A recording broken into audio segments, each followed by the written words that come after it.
boa tarde a todos e todas. Sejam bem-vindos. Iniciamos hoje nosso primeiro dia de comunicação do clube, né? Especificamente a partir da representação de ontem. Escolhemos o dia de hoje, já o dia de treino e de atividades no campo, para convidá-los aqui para esse novo ciclo, um ciclo que eu espero que seja um bom ano para o clube e trabalharemos para isso. Falar primeiro breves palavras, dando uma noção geral do que estamos planejando para 2022 e abrir para as perguntas na sequência. A primeira colocação que eu queria fazer é, por óbvio, uma mudança dos planos para 2022 em relação aos últimos anos que vem acontecendo com o clube, em razão do nosso descenso à Série B e a redução de 5 competições que vínhamos jogando habitualmente para agora 4 competições, já que a gente não terá mais a Copa Sul-Americana, que é uma competição que a gente participou nos últimos 4 anos. Com a redução do número de competições e também somando a isso o fato de entrarmos na Copa do Brasil apenas na terceira fase, a nossa decisão já para o planejamento de 2022 é não trabalhar mais com 2 grupos diferentes, o grupo do time principal e o grupo do time sub-23 ou de transição, como a gente se acostumou a falar. Né? Passaremos em janeiro, durante o mês de janeiro, por um período de unificação dos projetos e a partir do começo de fevereiro tendo um único grupo trabalhando sob a liderança do treinador Guto Ferreira e da sua comissão técnica. Portanto, de forma específica no ano de 2022, em razão das circunstâncias financeiras que tem de redução do faturamento do clube e em razão também da queda do número de competições que vamos participar, nós optamos por unificar o projeto do 23 com o time principal sob o comando de Guto Ferreira. O nosso treinador do 23, Bruno Lopes, passa a ocupar o cargo de auxiliar permanente da casa, cargo que até o segundo semestre do ano passado era ocupado por Claudinho Prates e estava vago desde então, agora passa a ser ocupado por Bruno Lopes. E, portanto, essa é a primeira grande decisão para ajuste de planejamento, tanto sob o ponto de vista financeiro, como também com o objetivo de ajustar a realidade do número de competições e de jogos que teremos. Um tema importante também sobre planejamento de elenco, né? A gente tem hoje todos os atletas que têm contrato com o clube se reapresentaram, excetuando-se apenas Rodalega e Luiz Otávio, que pediram, em razão de compromissos e dificuldades pessoais, de temas pessoais que precisavam resolver. Luiz Otávio solicitou uma ampliação de 3 dias do seu período de recesso para questões pessoais, e foi autorizado, e Rodalega, por também precisar resolver problemas na Colômbia, temas pessoais dele, por 5 dias. Portanto, Luiz Otávio se representa ao clube na sexta-feira e Rodalega na segunda-feira, e aí integram completamente o elenco dos jogadores que têm contrato com o clube. Todos os jogadores que têm contrato com o clube seguirão trabalhando conosco, e todos também temos disponibilidade, interesse em sempre conversar com o mercado, com outros clubes, para fazer negócios, para fazer liberações a partir dos contratos que temos. Né? Portanto, nós não temos ainda nenhuma definição específica sobre negociação, saídas e chegadas de atletas, além daquelas que já foram divulgadas anteriormente a essa nossa conversa. Bom, dito isso, essa questão geral, eu queria abrir aqui as perguntas e vou desenvolvendo os temas a partir das perguntas de todos. A gente vai só pedir para quem for perguntando pergunta aqui de Alexandre, ele começa, vocês vão fazendo a fila, perguntando isso aí, tá bom? Obrigado. Presidente Alexandre do Inf Bahia, boa tarde. Tem uma série de dúvidas, eu vou deixar os meus colegas fazerem as outras, mas a principal nesse momento é Rossi, que se despediu do clube, mas o clube oficialmente não divulgou qual a situação do atleta, tem ou teria uma cláusula de renovação. Qual a situação atual? Rossi teve uma cláusula de renovação automática no contrato dele. Ele informou o clube que não desejava mais seguir em 2022. Nós estamos avaliando essa situação sob o ponto de vista jurídico, mas uma coisa que eu posso adiantar é que só queremos que esteja com o clube, no clube em 2022 o atleta que quiser estar. Para nós, há uma situação que é inegociável em 2022. É que o elenco seja formado por jogadores de personalidade diferente, características diferentes, potenciais diferentes, idades diferentes, mas tem uma coisa que precisa unir todos esses jogadores, que é a vontade de estar aqui. Só estará aqui quem quiser estar aqui, independente das questões econômicas, contratuais, independente de qualquer coisa. A gente tem que ter um elenco com características muito diferentes e complementares para disputar um campeonato super difícil, que é a nossa prioridade em 2022, que é o campeonato de acesso à Série B, para retornarmos à Série A. E a gente entende que as características diferentes vão dar um bom resultado a partir de uma união muito clara, que é a união em favor do Bahia e com atletas que queiram estar aqui. Presidente, boa tarde. Você falou no ano passado que até o fim de 2021 ia acertar algumas dívidas aí que você tinha com os jogadores. Eu queria que você contasse ao torcedor como é que está essa situação, se essa sua promessa foi cumprida, saber também como está a situação dos funcionários do clube, se eles estão recebendo em dia, e com esses cortes, com todo esse reajuste aí orçamentário, em 2022 o Bahia vai ter condição de não dar essa dor de cabeça tanto para jogador como para funcionário? Bom, Luiz, primeiro é uma coisa importante que se diga, né? O Bahia está com salário em dia, tanto de funcionário quanto de atleta. A gente tem salários... Licença, eu soube que dezembro está em falta 13º e algumas premiações. Não, vamos lá. Primeiro que premiação de quê? De queda para a Série B? Então, assim... Mas o Bahia teve algumas premiações durante o ano. Vamos lá. Você pode até explicar melhor, o torcedor está te vendo. Claro. Então, primeira coisa, né? Salários estão em dia, salvo o 13º de 2021. E em relação a 6 atletas que tínhamos negociações referentes ao ano passado, é óbvio que esses valores precisam ser renegociados. Né? Nós perdemos 10 milhões simplesmente pelo fato de termos caído para a Série B já em dezembro. E quem caiu foi o clube e foram os atletas que estavam jogando. Então essa responsabilidade é compartilhada com todos. O Bahia vai seguir com um compromisso e uma postura de tratar claramente as suas dificuldades financeiras com absoluta transparência. Então tudo que a gente disser é verdadeiro sob o ponto de vista da realidade financeira e da nossa comunicação. Eu peço encarecidamente que entre os festivais de fake news que rolam pela internet e o que o presidente disser, eu peço que cada um acredite no que a gente disser. Se não quiser acreditar, eu não posso fazer nada. Né? Então, assim, nós continuamos devendo valores referentes a 2020, da suspensão da pandemia, a 6 atletas, e vamos renegociar isso com cada um, entendendo que a realidade que foi projetada para 2021 ela não foi alcançada, que foi a permanência na Série A. Se todos nós caímos, o clube e cada jogador, inclusive os jogadores a quem devemos, cada um tem que responder também por uma nova renegociação, por uma nova realidade do clube, que não afete, de certa forma, a nossa seriedade e nosso planejamento financeiro. Então, dito isso, o que eu posso dizer é que em relação a funcionários do clube e a jogadores, todos os salários estão em dia hoje. Nesse momento estão todos em dia, exceto o 13º de 2021. E esses 6 jogadores de 2020, que temos uma dívida que é normal dentro da realidade do futebol financeiro pós-pandemia. E diante desse reajuste, de todos esses cortes que estão havendo, dá para assegurar que vai ser um 2022 sem salários atrasados? A gente pode assegurar que o que a gente está planejando financeiramente é algo dentro da realidade que o clube vai ter de orçamento em 2022. O que nós estamos planejando para 2022 é algo que cabe dentro da nossa realidade.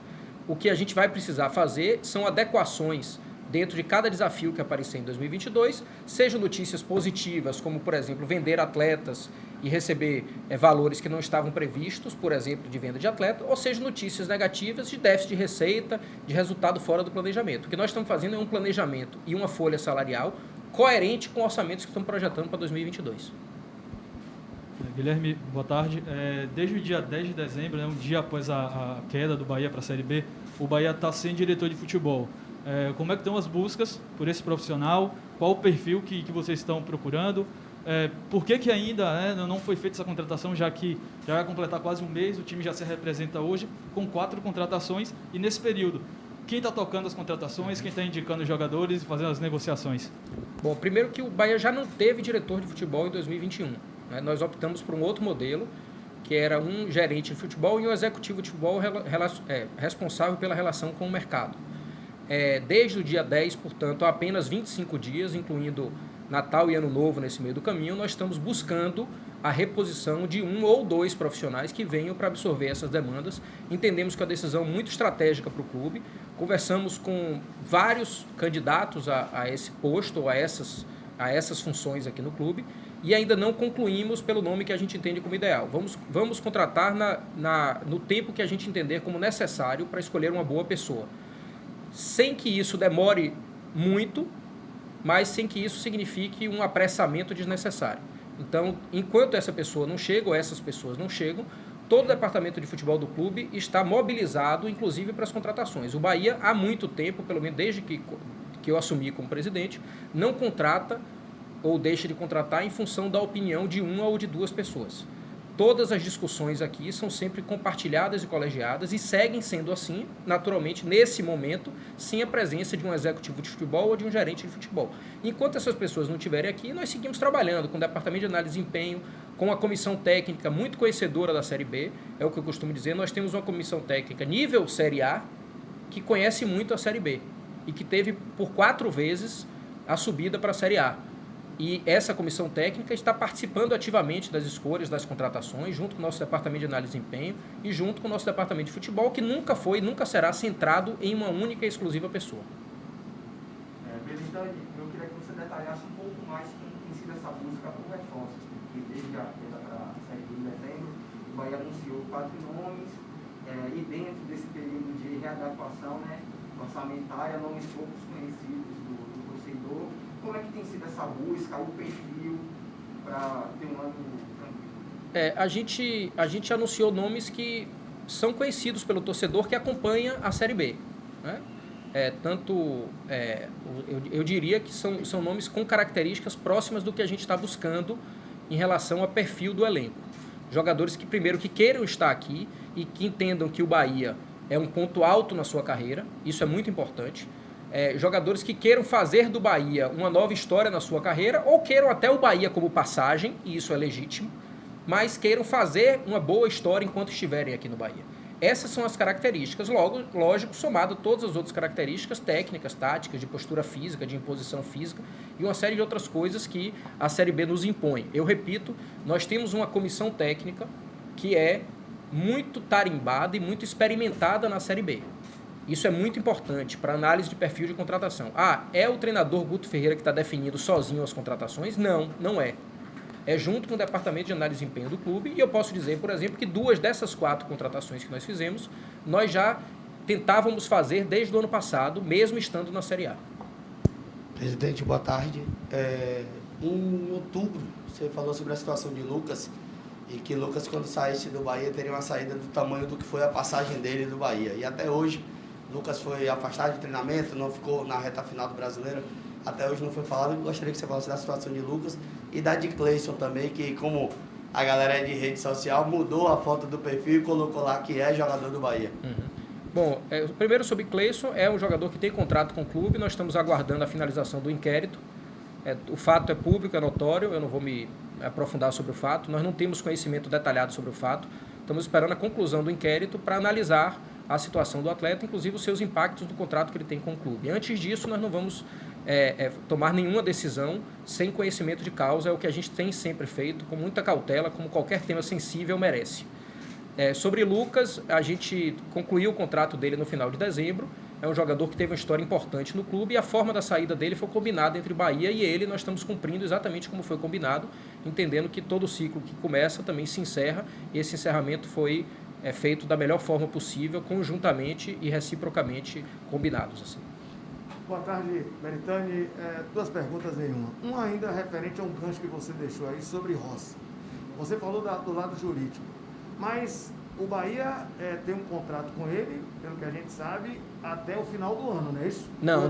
Não tem esse contrato? Não, nós tínhamos uma opção de renovação, uma renovação automática. Correto. Que era prevista no contrato, que se encerrou no final de 2022, e esse contrato renova-se automaticamente se atingir determinadas metas que foram atingidas. A partir do momento em que há o interesse em renovação de uma das partes, ela é automática para as duas.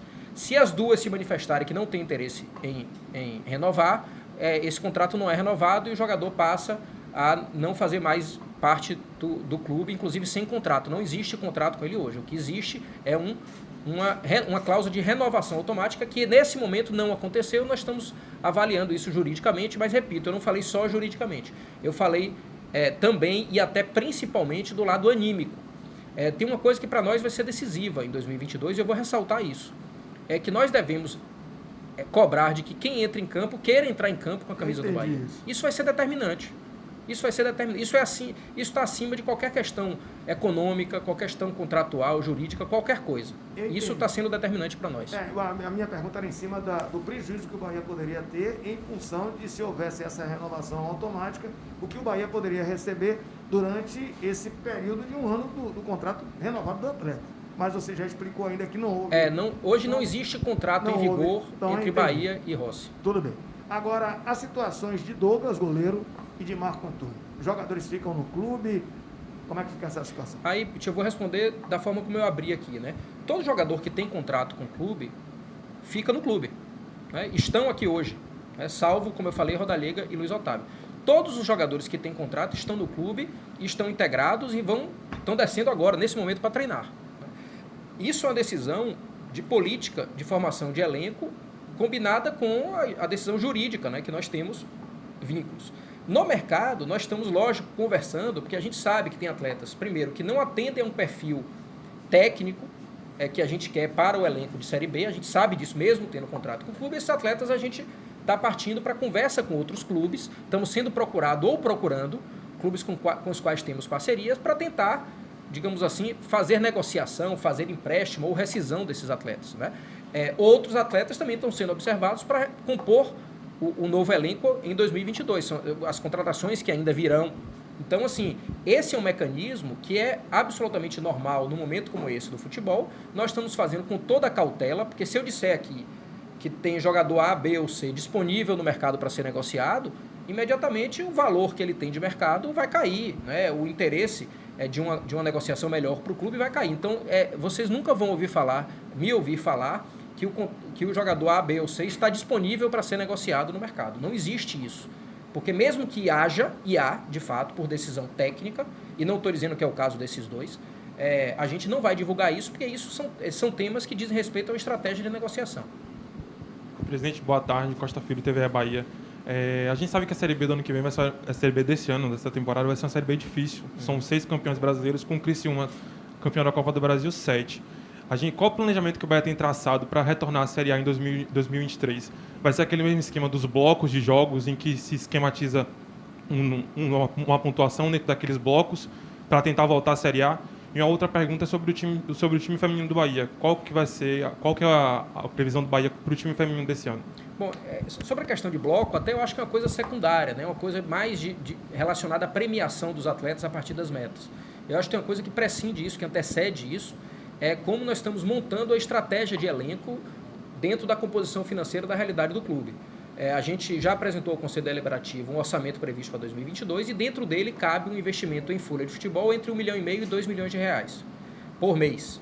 Essa é a nossa folha, nosso intervalo de folha previsto. Por que entre R$1,5 milhão e R$2 milhões? Porque isso varia ao longo do ano.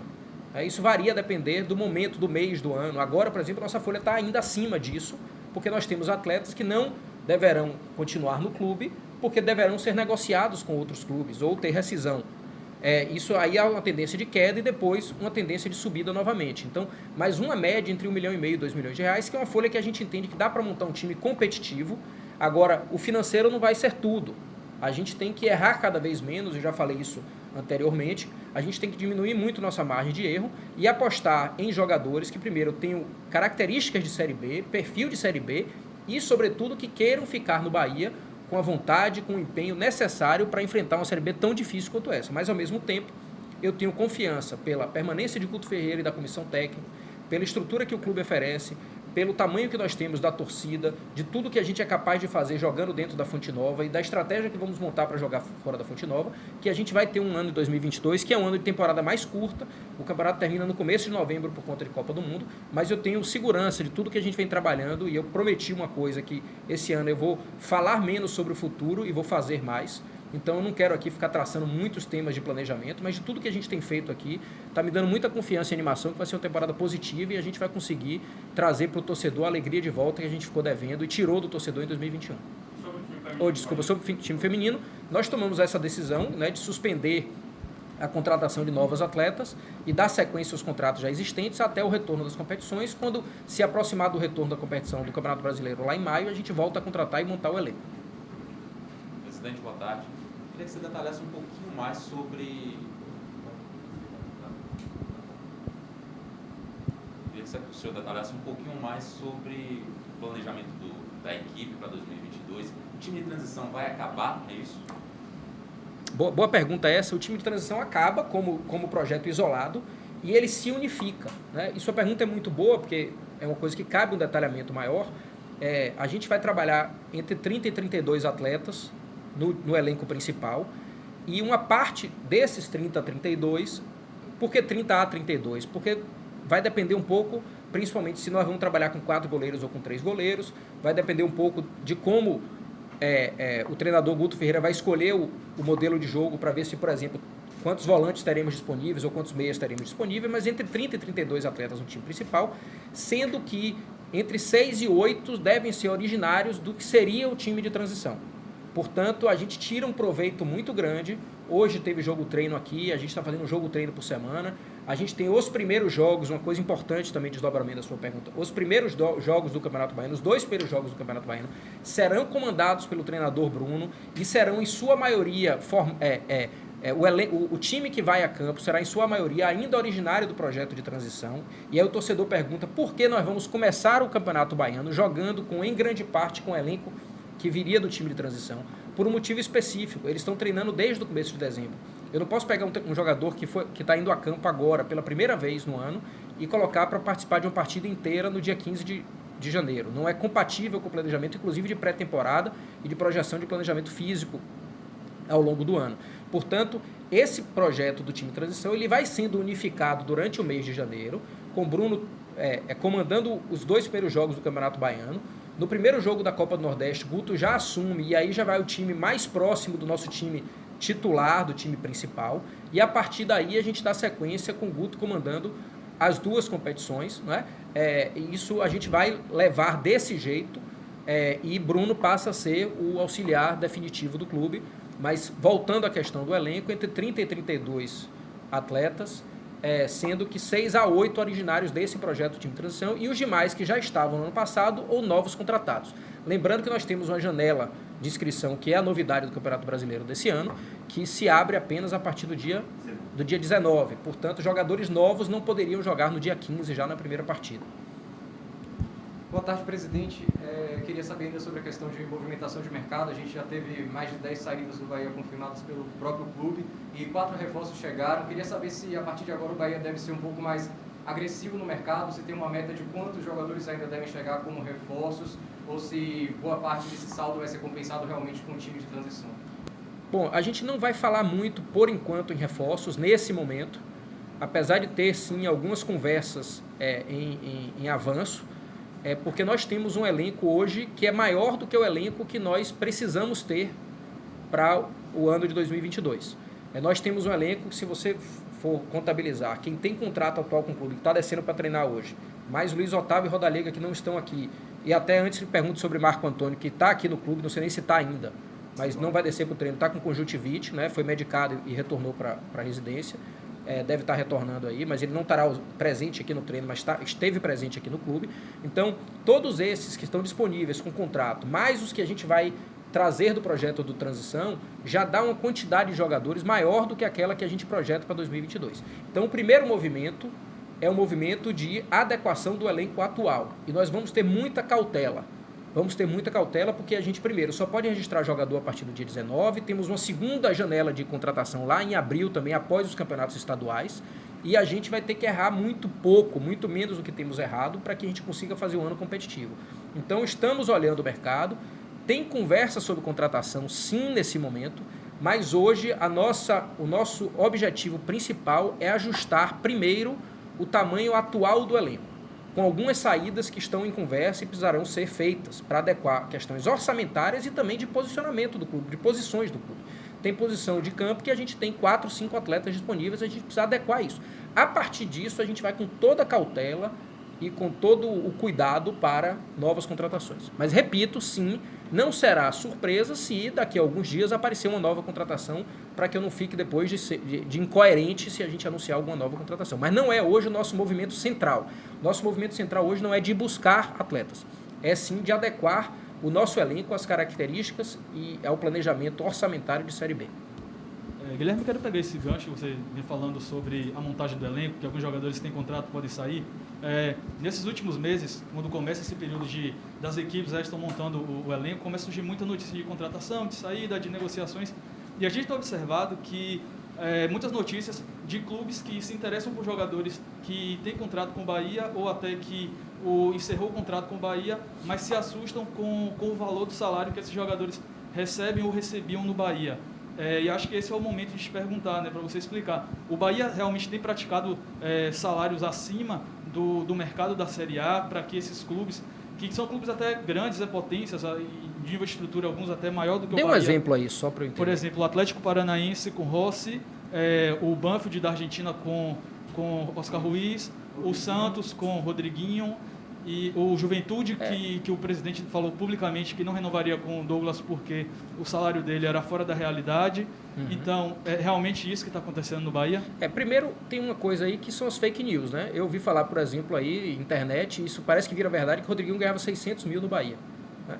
Eu não trato de desmentir fake news, porque se eu vou desmentir todas, eu vou passar meu dia, eu não vou trabalhar, eu só vou ficar desmentindo fake news. Né? Então, assim, esse é um ponto. A segunda coisa importante é que para mim é o principal essa questão, né? As pessoas tratam de salários de jogador como se fosse uma verdade plena. Esse é um tema que deve ser considerado sempre, né? Tudo que você ouvir sobre valor de salário de jogador, outro dia eu vi que a gente tinha contratado Vinícius, jogador que foi para o Goiás, por 180 mil. Quer dizer, realmente, se eu for perder tempo desmentindo fake news, eu não vou fazer outra coisa aqui no Bahia. Eu não vou fazer outra coisa. Segundo, que tem uma realidade pré-pandemia e pós-pandemia. É indiscutível que os salários do futebol brasileiro caíram no pós-pandemia. Os salários que eram feitos até 2020 eram uns. Outros que vieram depois de 2020 são outros, completamente diferentes. Inclusive para os contratos que nós estamos fazendo agora. Então, é normal que você, ao avaliar um contrato antigo, entenda que hoje não cabe mais no futebol brasileiro, e é verdade. É verdade isso. O terceiro tema muito importante é o orçamento de cada clube. Às vezes o clube tem condição de ter um goleiro com um salário tal e outro clube não tem condição de ter um goleiro com salário tal porque está fora da realidade do orçamento daquele clube. Eu sei que um goleiro com a recorrência de participações em Série A, com a frequência que tem de titular de time que joga Sul-Americana, que joga a Copa do Brasil, que joga Série A e que joga a Copa do Nordeste, realmente eu não vejo no mercado, se você comparar com o goleiro do Ceará, por exemplo, goleiro do Goiás, goleiro do Atlético Paranaense, a gente não pratica salários maiores do que esses clubes na média. Né? Isso aí pode ter segurança. Tanto que nossa folha não era maior do que quase todos os clubes da Série A do futebol brasileiro. Presidente, queria saber de você como é que está a questão do material esportivo. A gente pode trazer aqui alguns pontos. O Bahia, por exemplo, está treinando com material que usa desde 2020. A camisa couro, que foi prometida para o torcedor, até o momento não chegou, ficou para a Copa do Nordeste. A camisa sangue foi um erro lá da fábrica, enfim. Como é que está essa questão? O presidente vai tomar alguma atitude a respeito? E mais uma, como você vai recuperar a confiança do torcedor em 2022? Não, veja, Luiz, eu não concordo. Primeiro, não existe isso, treinar com material de 2020. É o material que está sendo utilizado desde 2020. Não. O mesmo modelo. O mesmo modelo. Isso. Porque não, a forma, é o mesmo material. Desculpa, mas a forma como você perguntou, parece que o jogador está usando a mesma camisa de 2020 até hoje. É o mesmo modelo de 2020, o mesmo modelo, geralmente, okay. A cada temporada. Pronto, o mesmo modelo de 2020. Por que isso? Porque em 2020 e 2021 a gente praticamente não vendeu material esportivo. Seria uma irresponsabilidade da minha parte lançar coleção nova com estoque de dentro do clube. Então, o torcedor tem que reclamar se tiver um presidente que produza novos materiais tendo um estoque enorme dentro do clube. Não vou fazer isso. Me desculpe, mas parece um luxo querer mudar de modelo de material de treino. Mas é o normal, presidente. Não é o normal, desculpa. A cada temporada, Ulisses, desculpa, mas 2020 e 2021 não foram anos normais, nem no futebol, nem no mundo. Então nós temos que nos ajustar para a normalidade. Seria irresponsabilidade da minha parte, tendo mais de 1.000 camisas em estoque. Por quê? Porque a gente passou 5 meses sem futebol em 2020, nós passamos, salvo engano, mais de um ano sem torcedor no estádio e nossa loja fechada em grande parte desse período. Eu não vendi material, eu não tenho que produzir material novo. Para satisfazer o quê? Nada. Não vou produzir. Enquanto tiver material em estoque, nós vamos treinar.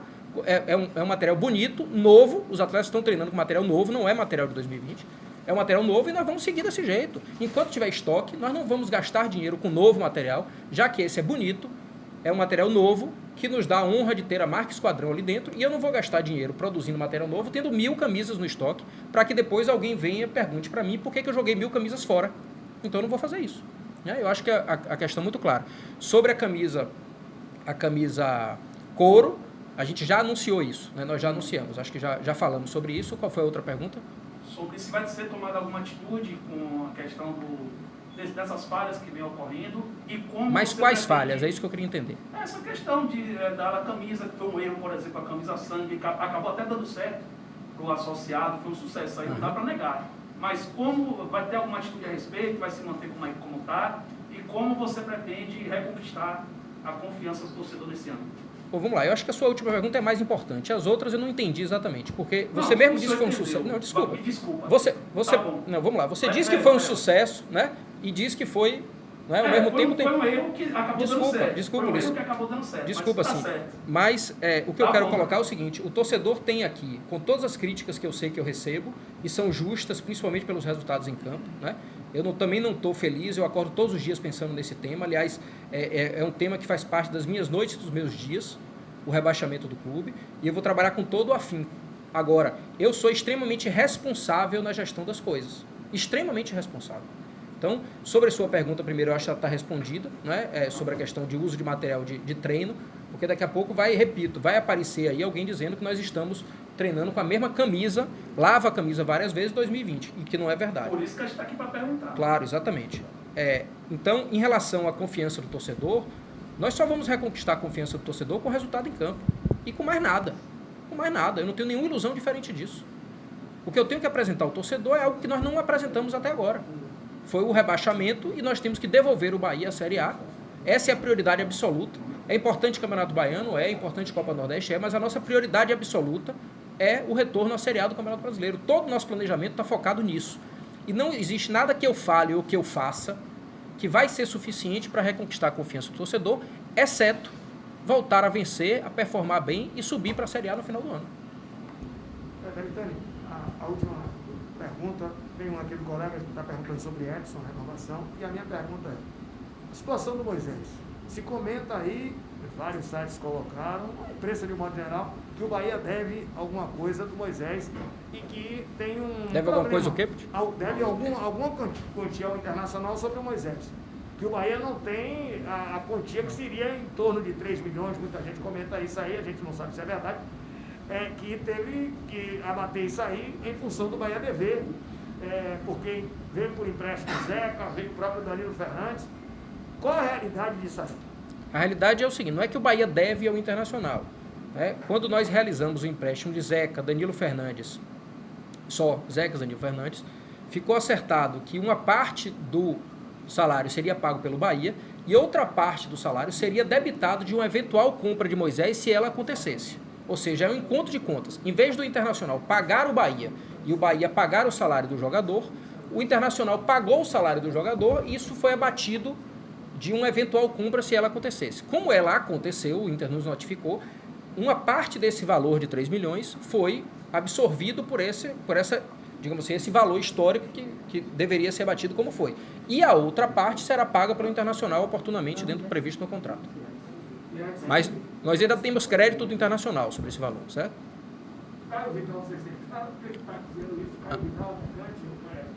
Dentro disso, nós conversamos sobre algumas alternativas de que, em vez de absorvermos o crédito que temos com o Internacional, decorrente da vinda de Moisés, a gente poder absorver um jogador, 2 jogadores, ou por empréstimo com salário pago, ou jogadores que venham em definitivo, né? E isso ainda vai ser uma pauta nossa ao longo de 2022. Se não acontecer, seremos remunerados pelo valor que está previsto no contrato. Mas não tem hoje nenhuma pauta de negociação específica de jogador entre Bahia e Internacional. Sobre Edson, sim, é renovação automática, já estamos, né? Não sei se já assinou o contrato, mas ele segue no clube em 2022. Guilherme, para finalizar, a equipe que o Saldanha estava defendendo hoje publicou uma foto dele no site. Não sei o que escreveu, que eu não vou acertar a ler, mas qual é a situação de Matheus Saldanha? O clube negociou em definitivo, o que é que você pode falar para o torcedor? Saldanha, a gente tinha um valor previsto no contrato, que ficou alto para... Saldanha foi para o clube da Série B do Japão, não conseguiu ter uma quantidade de jogos, né? Ele praticamente não performou, estava entrando no final dos jogos, alguns jogos sequer foi relacionado. Apesar de a gente achar que é um jogador que tem potencial, ele não se firmou na Série B do Japão e a gente aceitou a ideia de reformular as condições do contrato, porque a gente entendia que era o que cabia naquele momento e fizemos um empréstimo remunerado com opção de compra no final de 2022. É isso? Então, isso. Mas não de acordo com o contrato original, que a gente esperava que ele... que ele fosse mais valorizado lá, mas ele não conseguiu. Okay. Obrigado. Presidente, sobre o Ricardo Martins, que não foi anunciado pelo clube, foi demitido também, não foi anunciada a demissão, e eu queria saber, a gente está vendo uma série de adequações financeiras com demissões, que parece natural em decorrência do orçamento, mas eu queria saber se a diretoria executiva vai entrar em alguma readequação financeira. Bom, primeiro que a gente não anunciou a contratação nem a demissão de Ricardo Martins, porque nós não anunciamos isso habitualmente, né? Ele é um funcionário do clube, não ligado ao setor de futebol, e salvo a saída de Lenin, que era um profissional que tinha muitos anos de clube e tinha uma identidade muito forte dentro do nosso clube, a gente não anuncia a saída. Houve outros gerentes que saíram, Fábio Costa, gerente de plano de sócios, saiu em dezembro. Sérgio também, quando saiu, nós não anunciamos, é um hábito do clube, não foi nada diferente disso, né? Sobre readequação financeira, pode ter a certeza que, da minha parte, desde a pandemia, eu venho recebendo muito menos do que o que está previsto aí, eu não sei exatamente meus valores, mas Vitor também, né? Desde a pandemia nós seguimos fazendo concessões muito grandes. Eu sempre tomo muito cuidado para falar sobre isso, para não parecer que é um esforço enorme meu em relação ao clube. Pode ser que um dia o Bahia tenha um presidente que não consiga abrir mão de seus valores, porque depende disso para a sua subsistência. Esse presidente vai tratar o tema oportunamente. Se eu fico falando demais nisso, parece que eu estou querendo fazer propaganda em cima dos meus salários não recebidos pelo clube ou do que eu abri mão durante a pandemia. É um tema que eu não me alongo muito, mas pode ter certeza que o meu esforço é maior do que de qualquer funcionário, no sentido do recebimento específico, mas é justo que seja, porque eu tenho uma condição financeira que me permite fazer isso, e eu sou o líder do projeto. A partir do momento que eu me predisponho a propor uma readequação financeira,